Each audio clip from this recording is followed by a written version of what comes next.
Hey guys, welcome back to my YouTube channel. I am R Singh, intern at AIIMS New Delhi. और इस video में मैं बात करूंगा क्या ऐसी 3 टिप्स हैं जो कि आपको एग्जाम फियर और एंजाइटी को कंट्रोल करने में हेल्प करेगी। आप जैसे कि जानते होंगे, पहले कुछ वीडियोस में भी बताया कि मेरे को हमेशा से एग्जाम एंजाइटी रही है, परफॉर्मेंस एंजाइटी भी रही है। जब भी एग्जाम्स आते थे, वो प्री बोर्ड्स ही क्यों ना हो, एनटीएससी का, नीट, एम्स का एग्जाम क्यों ना हो, मेरे यहाँ के एमबीबीएस कॉलेज के मिड सेमेस्टर या फिर प्रोफेशनल एग्जाम्स क्यों ना हो, या फिर स्टेज फियर हो गया, परफॉर्मेंस एंजाइटी हो गई जब भी मैं भांगड़ा करने वाला था या फिर कपल डांस करने वाला था, तो इन सभी परफॉर्मेंसेस में जहाँ पे एक्सपेक्टेशन आपकी जुड़ी होती है अपने आप से, वहाँ पे मेरे को एंजाइटी होती थी एंड एग्जामिनेशन में एग्जाम फियर होता। तो मैंने इसको कैसे कंट्रोल किया है over a period of time, 3 tip के थ्रू आपको कन्वे करना चाहता हूँ। ये कोई प्रोफेशनल मेडिकल एडवाइस नहीं है। अगर आप यार सच्ची में बहुत बड़ी एंजाइटी प्रॉब्लम को फेस कर रहे हो, then do seek medical help. It is not a big deal कि आप किसी मेंटल हेल्थ स्पेशलिस्ट के पास जा रहे हो, आप पागल नहीं हो, ये मत सोचिएगा।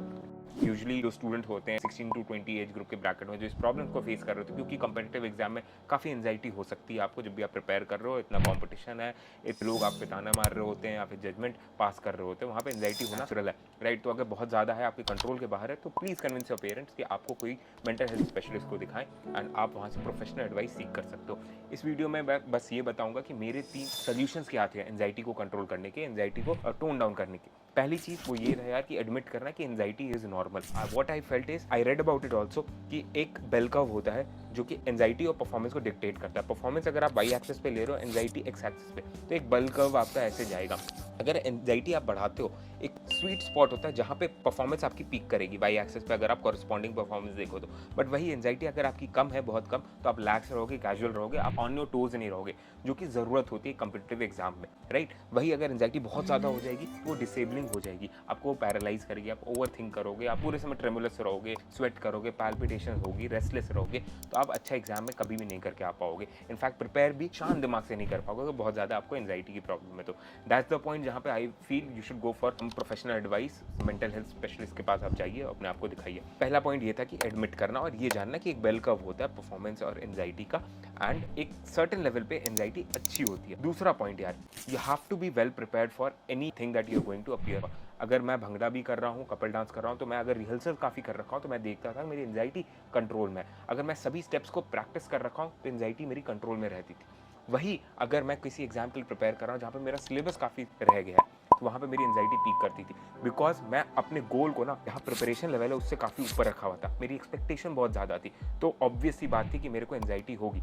अगर इतना बड़ा डिस्कॉर्डेंस होगा आपके प्रिपरेशन लेवल में और आपके एक्सपेक्टेशन में कि आप ये रिजल्ट चाहते हो, आपका प्रिपरेशन यहाँ है, इतने चैप्टर्स, इतने सब्जेक्ट आपने कवर नहीं किया, टॉपिक्स नहीं टच करके गए, ऑब्वियस सी बात है, नेचुरल सी बात है, आपको एंजाइटी होगी। तो ये याद रखिएगा, आपको वेल प्रिपेयर्ड रहना होगा। कोई भी चीज़ आप अगर करने जा रहे हो, तो कि कोई भी एग्जाम अटेम्प्ट करने जा रहे हो, मॉक टेस्ट देने जा रहे हो, अगर आप वेल प्रिपेयर्ड हो, आपका एंजाइटी आप देखोगे आपके कंट्रोल में रहेगा, ठीक है। एग्जाम फियर आपको कम रहेगा। इसी में एक और पॉइंट मैं ये कहना चाहूंगा, अपने गोल्स को ना रिकैलिब्रेट करो। इसका मतलब क्या, मैं आपको समझाता हूँ। मैं अपना पर्सनल आपको एक एनेक्डोट शेयर करूंगा। डॉक्टर संजय हैं, जो कि बीएचयू के काफ़ी रिनाउंड डॉक्टर हैं। मैं उनके पास गया था पर्सनली, ऐसे उनसे मिलता था, काफ़ी अच्छे हैं, काफ़ी जॉली से, चीयरफुल से हैं, तो उनसे बात करने में मज़ा आता था।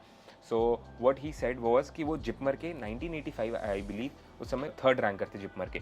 तो वो जब प्रिपेयर कर रहे थे ना, तो पूरे समय लाइब्रेरी में रहते थे, पढ़ाई कर रहे होते थे। उन्होंने ना अपना गोल एकदम अगर पहाड़ की चोटी है, उस पर एकदम पीक पे जो होता है ना, एपेक्स पे अपना गोल साध रखा था कि मेरे को टॉप ही करना। तब उन्होंने रियलाइज किया कि सबसे ज़्यादा एंजाइटी उनको तब हो रही है जब वो ये सोच रहे कि उनको एकदम टॉप करना है। वेयर एज अगर उन्होंने अपना परफेक्शनिज्म कम किया, उन्होंने ये गोल अपना सेट कर दिया, रिकैलिब्रेट किया अपना गोल को कि मेरे को टॉप नहीं करना है, मेरे को ना टॉप 100 में आ जाना है जिपमर के एग्जाम में, तब वो टॉप 3 रैंक पे आके सेटल हो गए, राइट। आप समझ रहे हो इस स्टोरी का, एनेक्डोट का लेसन ये पार्ट कर रहा है ये चीज़ कि यार अगर आप एकदम स्ट्रिक्ट हो जाओगे ना, एकदम रिजिड हो जाओगे कि नहीं मेरे को फर्स्ट रैंक ही चाहिए, मेरे को एम्स दिल्ली ही चाहिए, अगर आप ऐसे कर लोगे तो बहुत ज़्यादा एंजाइटी आप बिल्ड करोगे, क्योंकि बहुत सारे फैक्टर आपके कंट्रोल में नहीं होते। आप कंट्रोल करने की कोशिश करोगे अपने लक को, दूसरे लोगों की परफॉर्मेंस को, और आपका दिमाग ना अपनी खुद की परफॉर्मेंस, अपने एफर्ट, मेहनत से चला जाएगा, और जब भी चीज़ें अनकंट्रोलेबल होती है, एंजाइटी बढ़ जाती है। तो वही मैं कहूँगा, आपको माउंटेन के पीक पे फोकस नहीं करना है, आपको माउंटेन के पीक से थोड़ा नीचे आना है,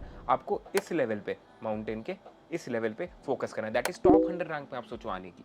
ठीक है, उन्होंने मेरे को ये जब माइंडसेट दिया ना, तो मेरी एंजाइटी काफ़ी कम हो गई यार। मैं सोचने लगा कि यार मैं टॉप 1000 में आ जाऊँगा तो अच्छे मेडिकल कॉलेज में पहुँच जाऊँगा, कोई बड़ी बात नहीं है। तो ये एंजाइटी कंट्रोल करने की वजह से ना यार आई फील मैं टॉप 10 में फाइनली नीट में आ पाया, क्योंकि मैं कूल काम एंड कंपोज माइंड से गया था कि यार मेरे 640 650 नंबर तो एवरेज आते हैं, अपना बेस्ट दे के देखता हूँ मैं कहाँ पहुँचता हूँ, टॉप 1000 में तो मैं दिख जाऊँगा कहीं ना कहीं। तो वो चीज़ मेरे को इनेबल कर पाई फाइनली पीक पर पहुंचने में, टॉप 10 रैंक लाने में। वही अगर मैं उल्टा सोच रहा होता कि नहीं मेरे को टॉप 10 ही चाहिए यार, मेरे को फर्स्ट रैंक ही चाहिए और कुछ नहीं चाहिए, तो मैं बहुत ज़्यादा एंजाइटी बिल्ड कर लेता, पाइलअप कर लेता। तो ये आई फील डॉक्टर संजय की बात मेरे को एक यू टर्न मोमेंट था, लाइफ चेंजिंग मोमेंट था मेरे लिए उस पॉइंट ऑफ टाइम पे जब मैं प्रिपेयर कर रहा था नीट एम्स के लिए। तीसरी बात, एंजाइटी को टोन डाउन करने के लिए I always did was self talk. आप अपने आप से बात करो, अपने आप को समझाओ कि यार कोई बड़ी बात नहीं है, एंजाइटी होना, आप कंट्रोल कर सकते हो चीज़ों को, मेरे रिजल्ट को रूइन नहीं होने देना है इस एंजाइटी से, and all is well. So this was the video for today guys, all the best, keep hustling. Video पसंद आया तो लाइक कीजिए, शेयर कीजिए, subscribe to the channel. All the best.